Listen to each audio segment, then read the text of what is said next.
This is Dr. Damon Miller, your Organic MD. And this is Carlisle Koash. Welcome to OrganicMD.com and our podcast, videocast. As always, we're trying to find interesting information about nutrition, about wellness. This week, we're actually just saw an amazing article that just came out in... Well, this was it was in the April 16th, 2014 edition of the New England Medical Journal. And we'll be doing this occasionally. You know, there will be something published that's just really kind of striking. And this, like so many things that are striking, this didn't get very much play at all in the press. It didn't get picked up by a lot. And part of it because it's a topic that's rather controversial. It's not a new controversy. And the controversy is over the effectiveness at mammography. Is mammography effective really at reducing the death rate from cancer, breast cancer? And this article, this is reporting from a study that was commissioned by the Swiss Medical Board in Switzerland, the Swiss Medical Board. And the three of the people who had been on this board, that was all doctors, nurses, and I think a lawyer and an ethicist and a health economist, surgeons.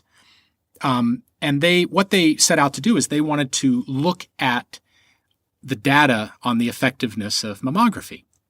And maybe just, I would sure that the women listening know all about what a mammogram is like, but for those who might not be familiar with that procedure, I mean, can you give it just a basic description? The guys in the room probably haven't had that experience. It's basically, you know, the whole notion. This gets into a whole nother topic. We may have to do a mammogram.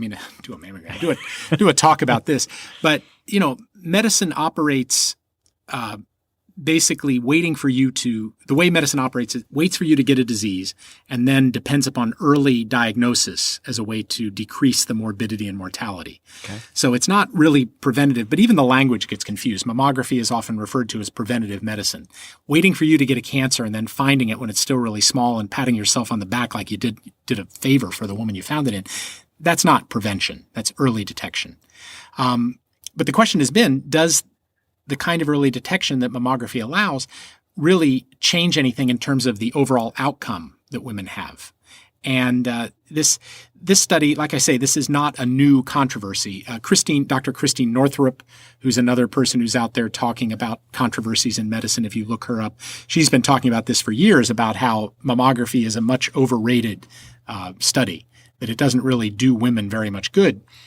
And what they found is they looked at all of the data that has been used to basically support the wide use of mammography.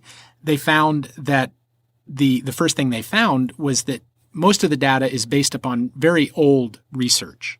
And the ways that breast cancer is now treated are more effective. And, you know, but for 10 to 15 years, you know, we're still relying on this same data. And they're wondering, you know, if you were to look at the effectiveness of mammography now with current data, would it be the same? But what they were struck by, number one, was a non-obvious fact that the benefits of mammography screening are assumed to outweigh the harms, but in truth, that's not the case.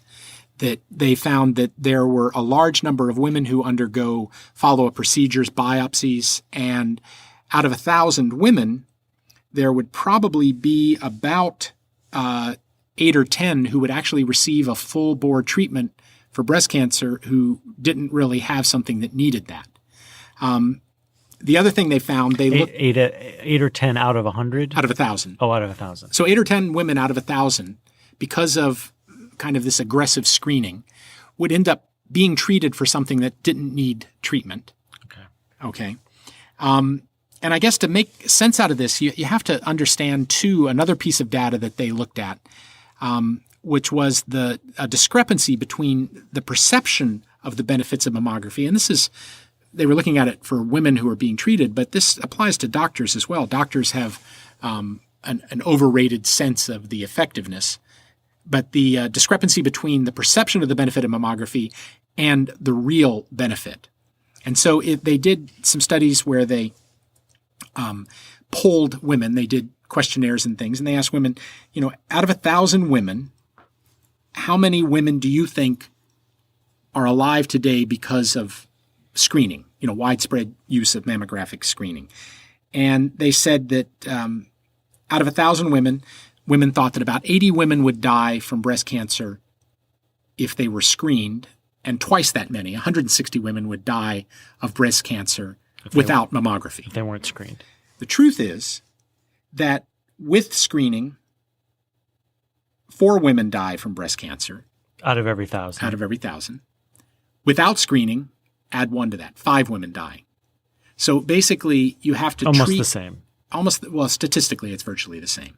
But you have to study 1,000 women over and over again to maybe help 1.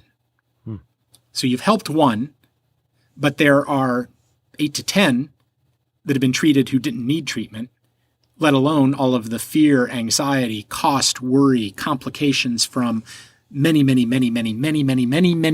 biopsies and exploratory surgeries and things like that. And it was interesting, the response. So this, like I say, this study was New England Journal of Medicine, April 16th, 2014. The Swiss Medical Board's report was published on February 2nd, 2014, and that's at www.medical-board.ch. We'll put that up on the screen for you to see, hopefully. And it created a lot of uproar.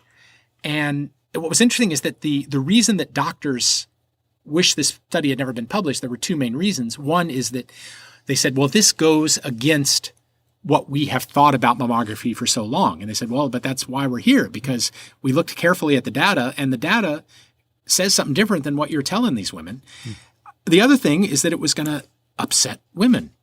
Women expected something different out of mammography, and if they knew what the real data was, they'd be very upset. And their argument to that was, well, they need to know. And they're kind of the final paragraph. I think it's worth reading. This is to quote the final paragraph in the article here, and this is a quote. It is easy to promote mammography screening if the majority of women believe that it prevents or reduces the risk of getting breast cancer and saves many lives through early detection of aggressive tumors. We would be in favor of mammography screening if these beliefs were valid. Unfortunately, they are not, and we believe that women need to be told so. From an ethical perspective, a public health program that does not clearly produce more benefits than harms is hard to justify. Providing clear, unbiased information, promoting appropriate care, and preventing overdiagnosis and treatment would be a better choice. So I just present this as an explanation of what's in the news these days, but it's interesting. And it's, breast cancer is kind of going the same way that prostate cancer has gone, from looking at it as something that needs to be aggressively screened for and treated to an understanding that, you're not really getting that much bang for your buck if you doing mammography on all these women, saving 1 life out of 1,000. I'm not saying it's not worth saving lives, but the benefits, they're not without tremendous risks and tremendous downside. So it's just one more thing in medicine that isn't as black and white as we thought it was. And I'm speaking, my board certification is a radiologist. I've been involved in a lot of mammograms. Yeah, well, breast cancer is something that occurs in my family, and that's what when my mother got cancer, that's where it first appeared. So I'm just reading that, it was very powerful to kind of go, wow, okay, this is. Our hope, I think, is always to be looking at these things, encouraging curiosity, encouraging us to just be open to change and to a different way of looking at things. And it's not to say that these tried and true methods that maybe have been going for a long time, many of those do have a reason for doing it that way. And at the same time, we also learn and adapt and grow. This is why we've existed as long, is that we adapt and we grow and we're curious. And so, well, we have other videos on our YouTube channel about what we call the cancer cascade, an attempt to understand how a cancer gets started and what you can do. So cancer, how it works and how you win. I'm not saying that we have the answer for cancer. Certainly breast cancer, it was the immediate cause of your mother's death that kills a lot of women.